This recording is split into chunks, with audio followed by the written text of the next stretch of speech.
You really think your daughter's got what it takes? Let me save you the heartbreak. Harris, kids like her don't win in my dojo. And mothers like you?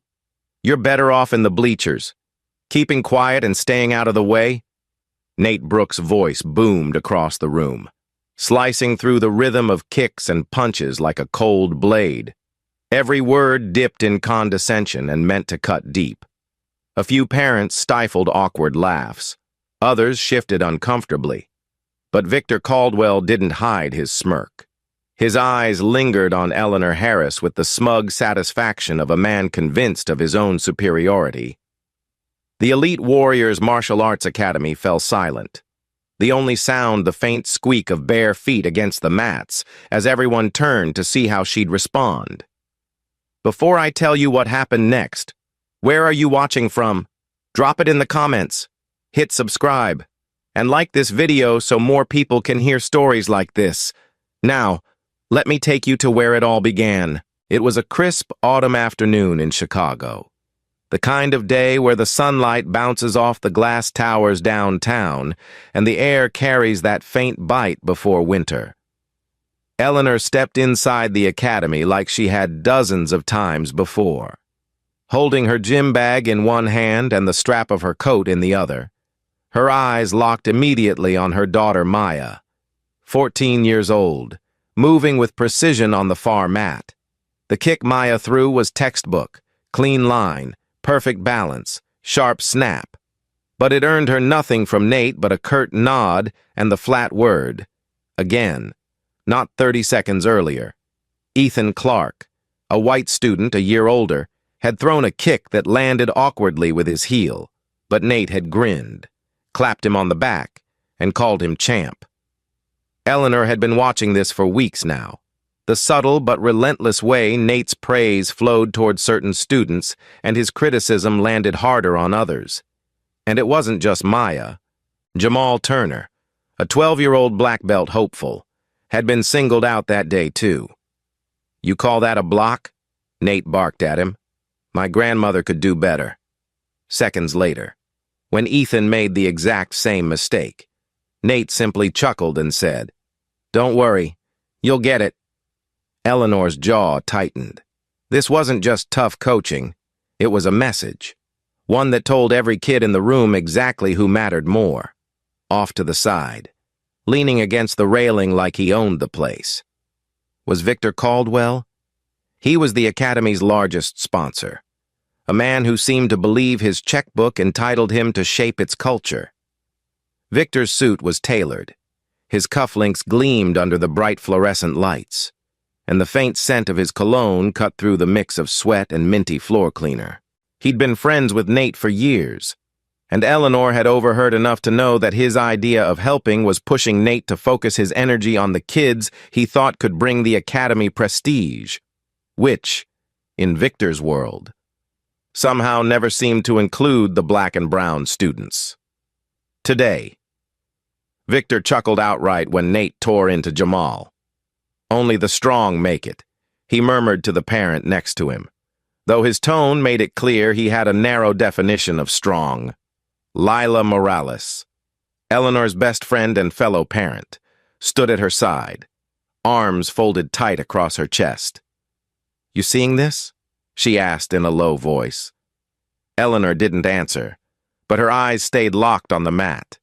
She felt it, that familiar burn in her gut, the one she hadn't let rise to the surface in years.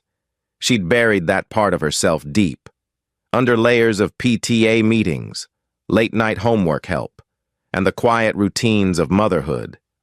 12 years ago, in another life, the world had known her as Silent Thunder, 4-time MMA world champion, a fighter whose calm was as dangerous as her fists.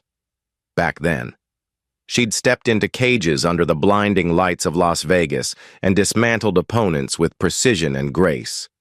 But that part of her life had ended the night she got the phone call about her brother Daniel's accident. She'd walked away from the sport, changed her last name, and disappeared into a quieter life. Here, at Elite Warriors, she was just Maya's mom, and that was exactly how she wanted it. until now. Watching Nate chip away at Maya's confidence, seeing Victor encourage it, was like feeling a hand on her back pushing her toward a line she swore she'd never cross again. Nate glanced her way now, his smirk widening as if daring her to say something. He'd pegged her as harmless, maybe even intimidated by his black belt and his title of head instructor. He didn't know that every measured breath she took was a choice not to respond. Lila leaned closer. "You're gonna have to do something. Ellie. They're not just pushing Maya. They're trying to humiliate you too." Eleanor's lips tightened into a thin line. She could feel her pulse in her ears, her hands curling into fists inside her pockets. She thought of Daniel, of the way he used to grin and say, "Don't ever let them see you flinch." She thought of all the times she'd told Maya to stand tall, to speak up when something wasn't right. And here she was, standing silent while a man like Nate openly disrespected her and belittled her daughter. Then, as if to seal his own fate, Victor leaned toward Nate and said just loud enough for Eleanor to hear, "You should give her a lesson. Call her out. Make it a show. The kids will love it." Eleanor's eyes flicked toward them, sharp and unblinking. They had no idea who they were dealing with. The next morning, Eleanor arrived at Elite Warriors earlier than usual, slipping quietly into the back corner where the parents' bench sat against the mirrored wall. She wanted to watch without being noticed, to see if yesterday's display had been a one-off or if the undercurrent of favoritism still ran just as strong when the crowd was thinner. Sure enough, it didn't take long for the pattern to show itself.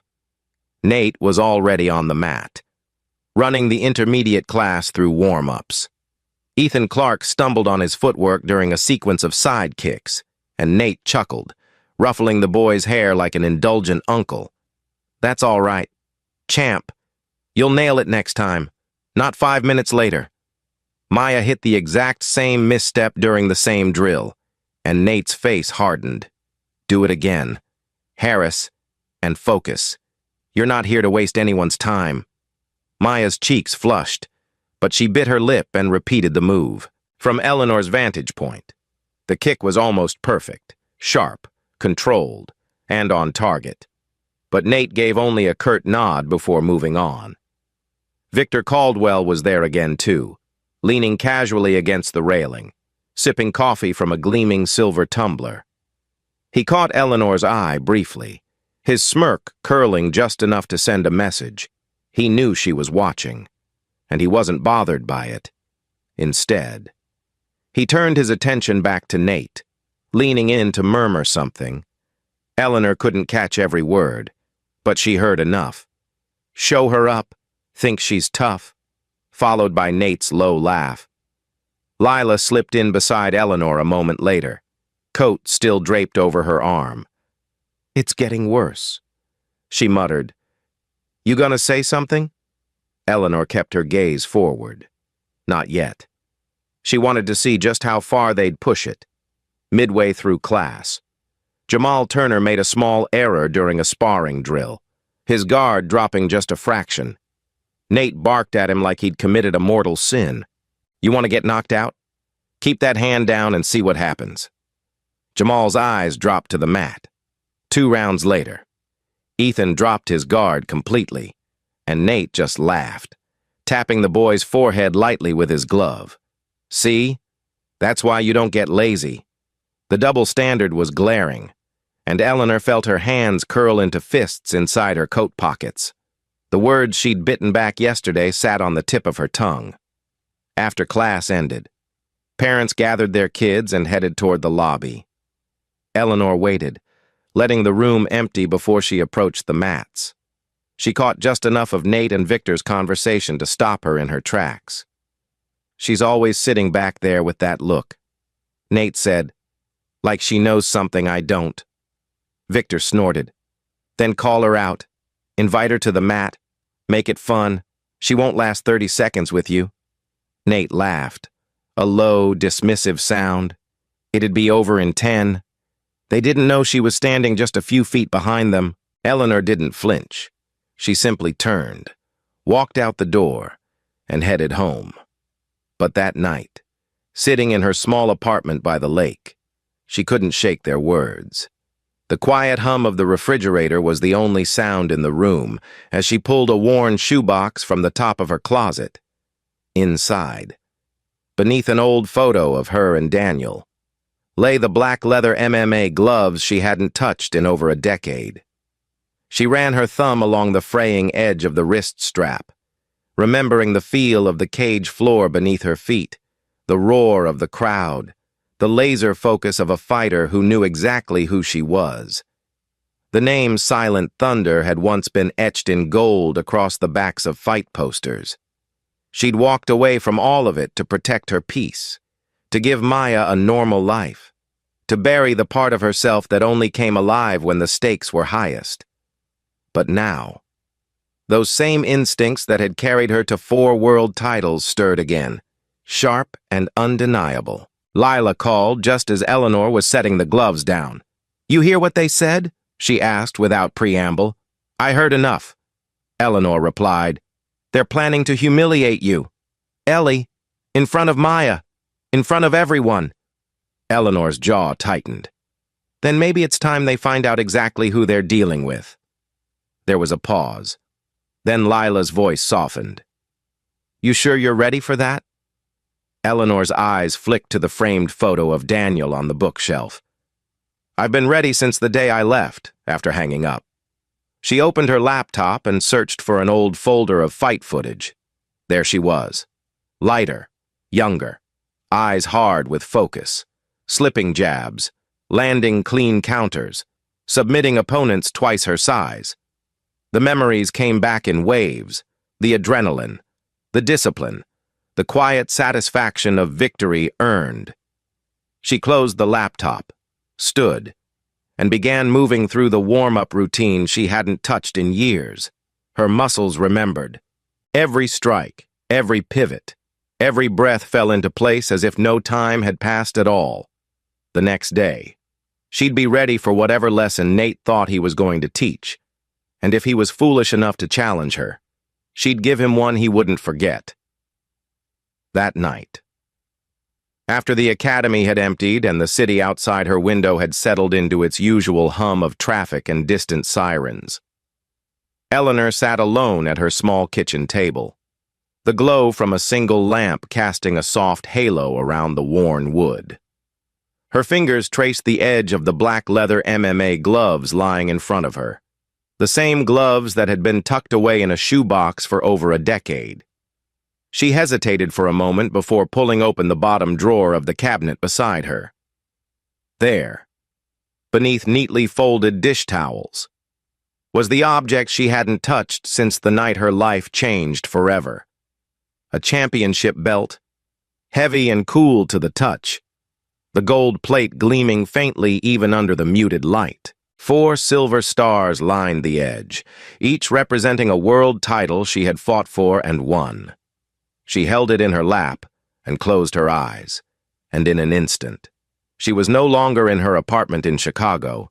She was back in Las Vegas, 2013, standing under the blinding arena lights, the roar of the crowd pounding in her chest like a second heartbeat. Her opponent that night was a Brazilian striker known for ending fights in the first round. The commentators had said Eleanor didn't have a chance, but the cage door had shut, and the noise had faded until it was just her breath, her stance, her focus. She remembered the snap of her jab finding its mark, the shift in her opponent's eyes when she realized she'd been outmatched. Less than 3 minutes later, Eleanor's hand was raised, and the announcer's voice boomed, and still, the undisputed champion, Eleanor Silent Thunder Thompson. She could still see Daniel in the front row, grinning wide, holding up a handmade sign that read, "Bring the Thunder Home." He had been her biggest supporter, her fiercest protector, the person who reminded her who she was on the days she wanted to quit. And then, as the memory played out, it shifted, because just a week after that victory came the phone call that ripped everything away. She had been packing for the title defense when her phone rang. Daniel's name lit up the screen, but it wasn't his voice on the other end. It was a state trooper, steady and grim, telling her there had been an accident. Drunk driver. Instant. She remembered the way her knees buckled, the belt she had just won clattering to the floor, the sound of her own breathing turning into a gasp she couldn't control. That was the day she walked away from MMA. She didn't announce it. She didn't hold a press conference. She just disappeared. Changed her last name to Harris, moved to Chicago, and poured her entire life into raising Maya, promising herself she'd never again need the part of her that could hurt someone to survive. But now, as she sat with the belt across her lap, the gloves by her side, and the echo of Nate's words replaying in her head, she felt the stirrings of something she thought she'd buried with Daniel. Lila showed up unannounced, letting herself in with the spare key Eleanor had given her years ago. "Still up?" she asked softly, her eyes immediately catching the belt on Eleanor's lap. "Haven't seen that in a long time." Eleanor gave a faint smile. "Neither have I." Lila sat across from her, resting her elbows on the table. "I came to warn you. Victor and Nate, they're planning something. I overheard Victor in the lobby tonight telling one of the other parents that they're going to make an example out of you. Said Nate's going to humiliate you in front of the whole school." Eleanor ran her hand slowly over the cool metal of the belt. "They think I'm just some mom sitting in the bleachers." "They don't know who you are," Lila said, her voice firm. Eleanor looked up, meeting her friend's gaze. "Then maybe it's time they found out." For a long moment.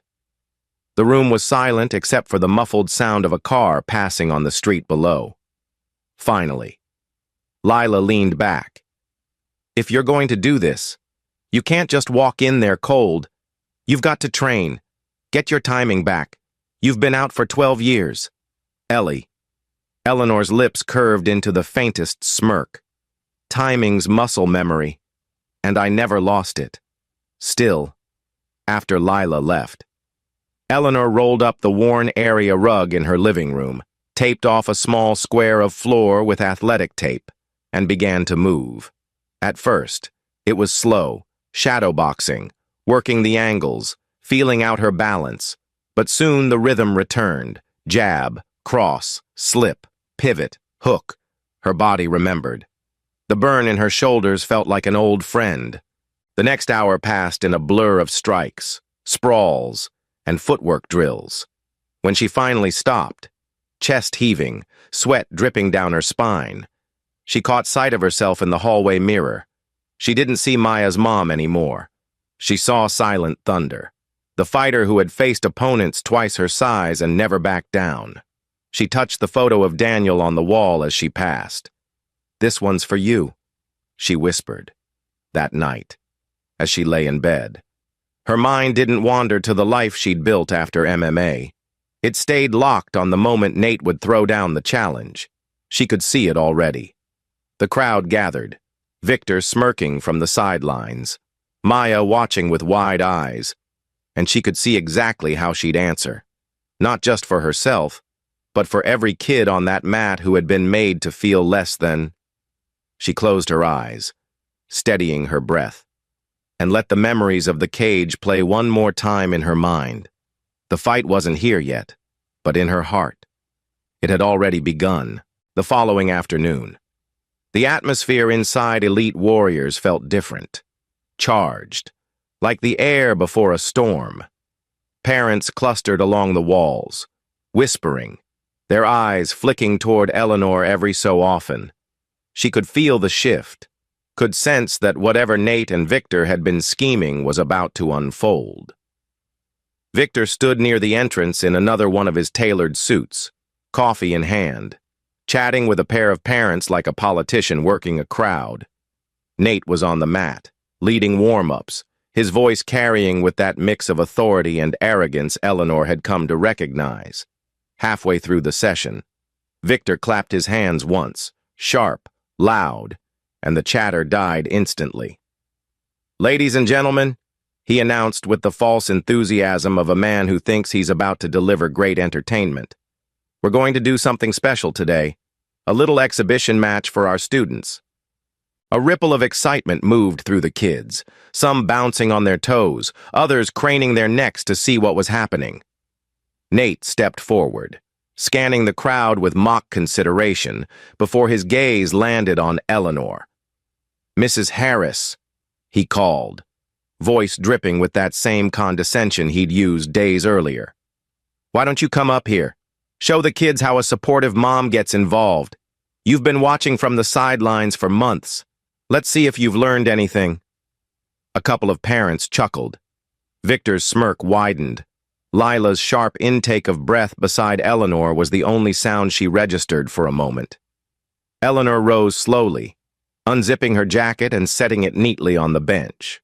She stepped onto the mat, her posture calm, but her eyes locked on Nate.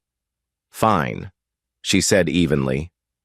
"But if I win, you and Victor apologize, publicly, for how you've treated certain students." The gym went silent for a beat before bursting into a mix of laughter and murmurs. Nate arched an eyebrow, feigning surprise. "If you win?" He looked over at Victor, who was openly grinning now. "Sure, Mrs. Harris, whatever you say." "No," Eleanor replied, her tone dropping low, the steel beneath it unmistakable. "Say it now, out loud, in front of them." Victor chuckled but nodded. "If you win, I'll apologize. We both will. But when Nate puts you on the mat in 30 seconds, you'll owe him a thank you for going easy." The deal hung in the air, and Eleanor simply said, "Then let's begin." Lila's eyes met hers for a brief second, part worry, part awe. Nate turned to grab his gloves, tossing a pair toward Eleanor like a bone thrown to a dog. She caught them without flinching, slipped them on, and rolled her shoulders, around them. The students pressed closer to the edge of the mat. Maya stood near the back, her hands clasped tight, her eyes wide with confusion and worry. She knew her mom was strong, but she had never seen this side of her. Not the way she moved now, measured and coiled, as if every step was calculated. Nate bounced lightly on his feet, grinning like he was about to teach a lesson he'd enjoy. Victor leaned on the railing. Sipping his coffee like this was a casual Sunday show. 3 minutes, Nate announced to the crowd. "That's all it'll take." Eleanor didn't respond. She simply settled into a stance that was unmistakable to anyone who had ever seen a professional fight. Light on her toes, chin tucked, guard high. Lila's mouth twitched into the barest hint of a smile. They didn't know what was coming. That night, Eleanor didn't go home and collapse like she usually did after a long day. Instead, she met Lila at the small park near Lake Michigan, under the dim light of a flickering lamppost. She ran drills, footwork, pivots, shadow strikes. Lila held the pads, bracing with each thud as Eleanor's punches landed solid and clean. "You're still fast," Lila said, shaking out her hands after a particularly sharp combo. "Faster than him." Eleanor just nodded, wiping sweat from her brow. "Speed's not the problem. It's control. I don't want to hurt him. I just want to make sure he can't claim I got lucky." Lila smirked. "Make it clean. Then, embarrass him without breaking him." They trained until nearly midnight, the sounds of Eleanor's strikes echoing off the lakefront. As they packed up, Lila hesitated.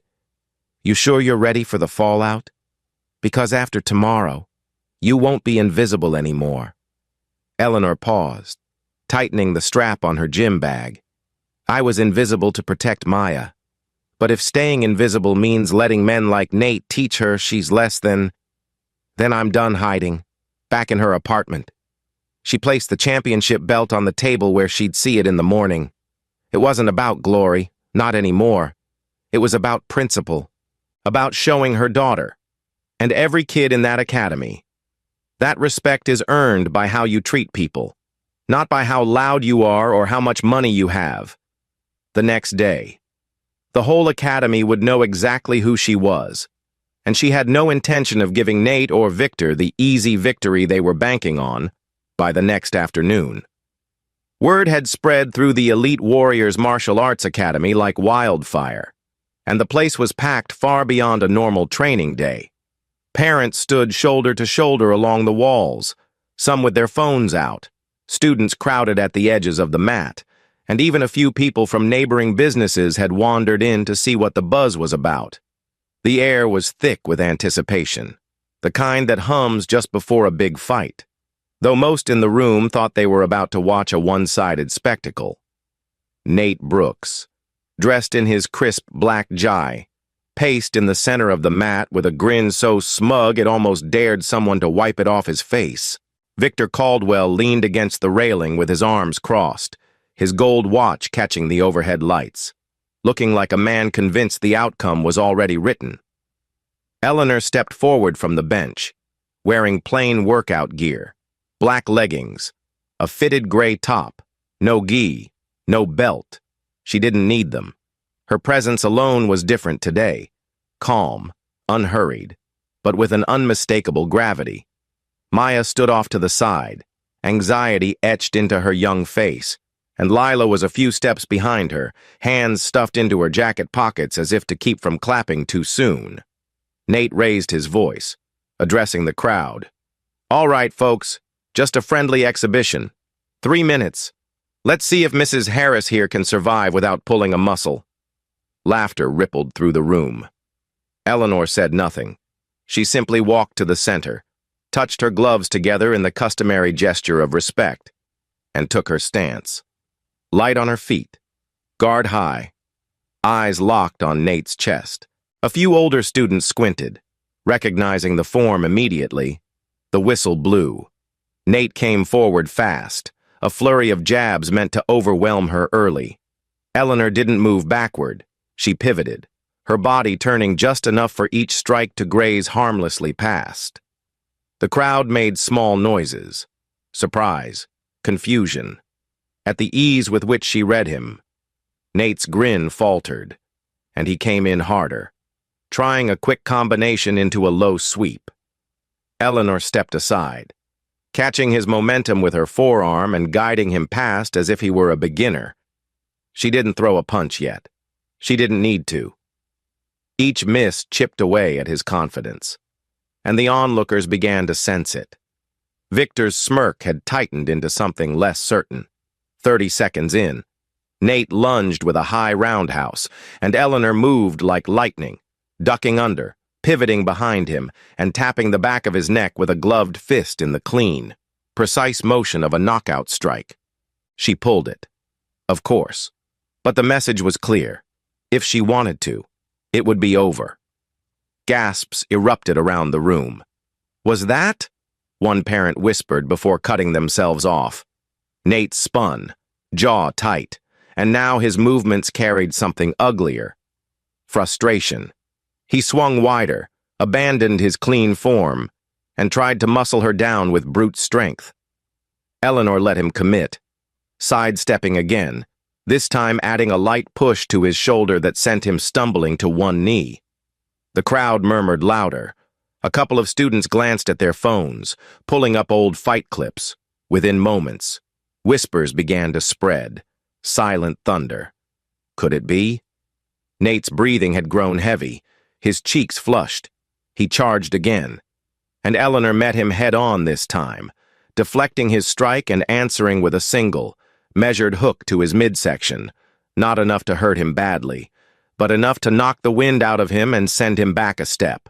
The sound of glove against body was sharp, decisive. Victor pushed off the railing, his coffee long forgotten, his face tightening with disbelief. "Come on!" "Nate!" he barked, his voice cutting through the noise. But Nate's swings grew sloppier, his timing shattered by the realization that he wasn't controlling this fight. With just under a minute left, Eleanor decided to end it. Nate came forward in one last desperate flurry, and she slipped every punch, closing the distance until they were chest to chest. With one swift, fluid motion, she hooked her foot behind his, twisted her hips, and sent him down flat on his back, her glove resting lightly against his cheek as the whistle blew. The room exploded. Gasps, shouts, applause, all at once. Maya's hands flew to her mouth, her eyes wide with shock and pride. Lila let out a low whistle, and then Eleanor straightened, stepping back, pulling her gloves off slowly. She turned to Victor first, her voice calm but carrying to every corner of the room. "I believe we had an agreement."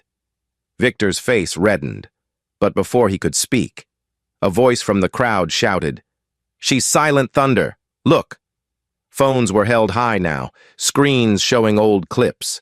Eleanor in the cage, her hand raised in victory, that same composed expression on her face. The realization swept through the room like a wave.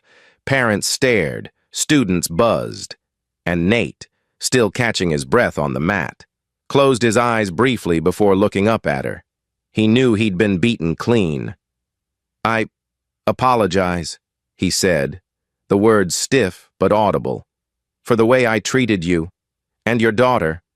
Victor hesitated, but the weight of the crowd's eyes, and the dozens of recording phones, forced his hand.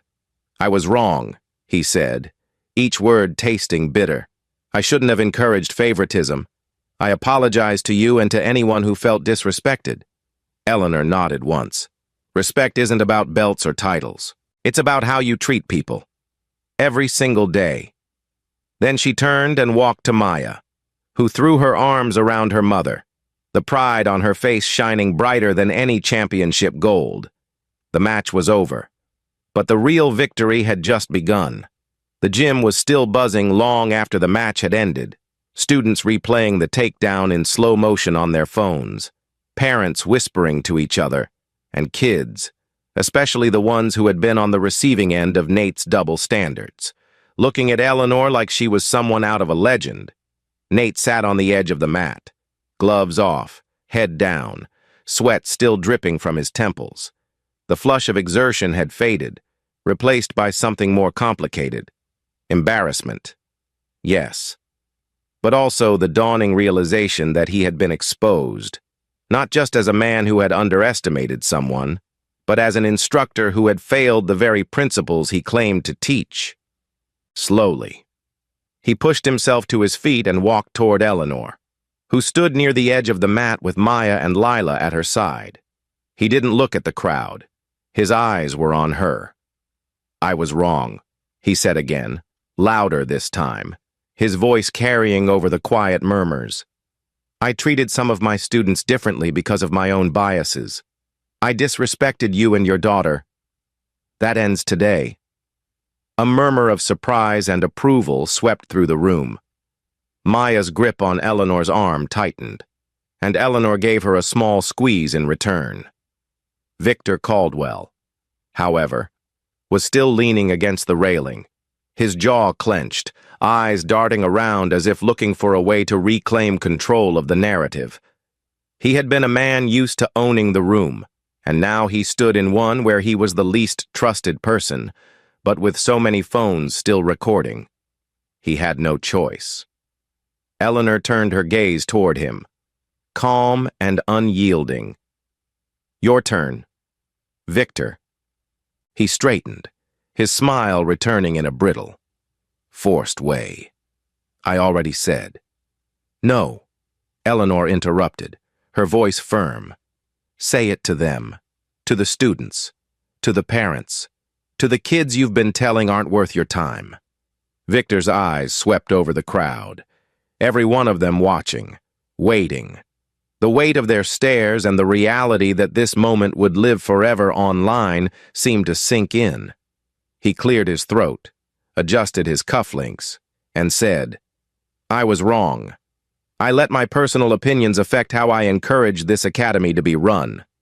I apologize to every student here, and to you, Mrs. Harris, and to Maya. I'll do better." It wasn't warm or heartfelt, but it was public, and it was on the record. Eleanor didn't smile, didn't nod. She simply said, "Hold yourself to that." Then she turned back to the students. "Martial arts is about discipline, respect, and fairness. If you take anything from what you saw today, let it be this. Real strength isn't about how hard you can hit, but how you treat people when you think no one's watching. A few kids clapped, then more joined in. Soon the entire gym was filled with applause, not the rowdy, competitive kind, but the steady, affirming kind that speaks of agreement. Nate stepped aside, gesturing for Eleanor to address the class. She didn't lecture long, but her words hit their mark. She spoke about the importance of lifting each other up, about how talent comes from every background, and about never letting someone else's prejudice define your worth. Victor shifted uncomfortably throughout, but he didn't interrupt. When she was done, Maya hugged her again, this time with tears in her eyes. "I've never been more proud of you," she whispered. Lila, standing nearby, grinned and said, "Told you they had no idea who they were messing with," as the crowd began to disperse. Nate approached her again, this time without the stiffness in his posture. "I'd like you to come back," he said. "Not just as a parent. Maybe teach a class. Share what you know." Eleanor studied him for a moment, weighing whether the offer came from sincerity or from a need to repair his image. But she saw the shift in his eyes. Not a full transformation yet, but the start of one. "We'll see," she said. Not committing, but not shutting the door either. Victor didn't linger. He shook a few hands on his way out, but no one seemed eager to engage. By the time he reached the door, his usual commanding presence had deflated, replaced by the look of a man who'd been reminded that money can't buy respect. Outside, the late afternoon sun cast long shadows across the parking lot. Eleanor and Maya stepped into the cool air, Lila right behind them. Maya clutched her mother's hand. "Are you going to tell me everything now?" Eleanor glanced down at her daughter and smiled faintly. "I'll tell you enough to know why I did what I did. The rest, you'll learn when you need it." Lila laughed. "That's the most mom answer I've ever heard." They walked together toward the car, the weight of the last few days finally starting to lift. Inside the gym, a few of the older students were still huddled over their phones, watching clips of the fight again, their voices full of awe. Nate, left alone on the mat, stood quietly for a moment before turning to look at the space where Eleanor had stood, whatever else he might have been before today. He knew one thing for certain. His approach had to change, and from the look in the students' eyes, he knew they'd hold him to it. For Eleanor, the fight was over, but the message would linger long after the mats were cleared. A month later, the ripple effects of that afternoon at Elite Warriors were still being felt, not just inside the academy, but in the wider Chicago martial arts community. What had started as a planned humiliation by Nate and Victor had instead become the most talked-about moment the academy had ever seen, thanks to half a dozen videos that had gone viral on social media, clips of Eleanor's footwork, her calm evasion, and the flawless sweep that sent Nate to the mat had been replayed millions of times online. Usually with captions like, "Respect is earned," "Not given," or "Silent Thunder lives." Strangers had sent messages from across the country, former fighters, young girls in karate classes, parents who had seen their kids treated unfairly, thanking her for standing up not just for Maya, but for every student who had been overlooked or underestimated. Inside the academy, the atmosphere had shifted. The old tension had eased. Nate now ran classes with an even hand, offering corrections and praise equally, regardless of a student's background or skin color. The kids noticed. So did the parents. In place of the whispered complaints Eleanor used to hear on the benches, she now overheard encouragement, quiet praise, and talk of upcoming tournaments with genuine excitement. Nate had even introduced a new rule during sparring sessions. Every student had to partner with someone they didn't know well, forcing the walls between cliques to come down. It was a small change, but Eleanor could see it was working. Victor, true to his word, had stepped back from his overbearing presence in the gym, while he had withdrawn his official sponsorship. He made an unexpected move. He began funding scholarships for underprivileged kids in Chicago to join martial arts programs around the city. Lila suspected it was partly for public image repair, but Eleanor didn't care. Good money was finally going toward a good cause.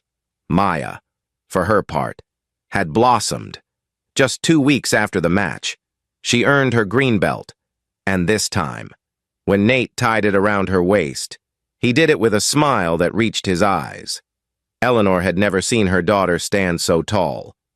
One Saturday morning, the academy hosted a Unity in the Dojo event, open to the public, with free classes and demonstrations. Eleanor had agreed to run a special session for girls and women, focusing on self-defense and confidence in movement. The mats were full. Teenagers, college students, even a few moms, watching intently as she demonstrated techniques.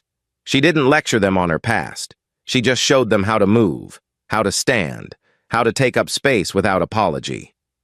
At the end of the class, one young girl with braids and bright eyes asked shyly, "Are you really Silent Thunder?" Eleanor smiled, crouching to meet her gaze.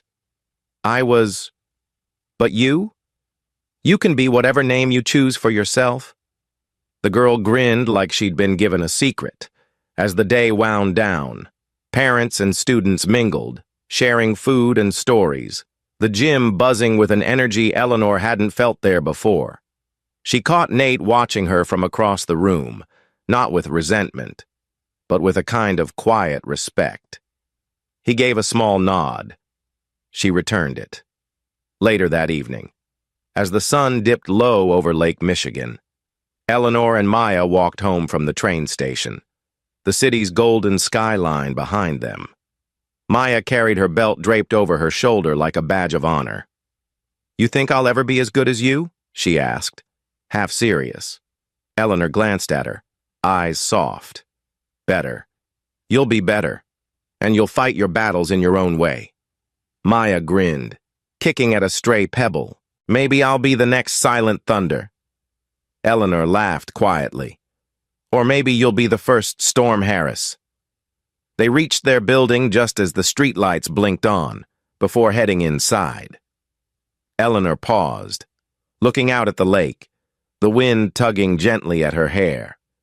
She thought about Daniel, about the promise she had made to herself after his death, and how this unexpected turn of events had brought her full circle, not back into the cage, but back into the fight for something that mattered. She realized now that she hadn't stepped onto that mat just to defend her daughter. She had stepped onto it to remind herself that walking away from the sport hadn't meant walking away from her voice. As they climbed the stairs, Maya slipped her hand into hers. "I'm glad you didn't stay invisible," she said. Eleanor squeezed her hand in reply. "So am I." And with that, they disappeared into the warm light of their apartment, leaving the city behind for the night, knowing that the legacy of that one fight, that one stand, would keep echoing long after the cheers had faded. Thank you for watching and supporting these stories. Like, subscribe, and share so more people can hear this message.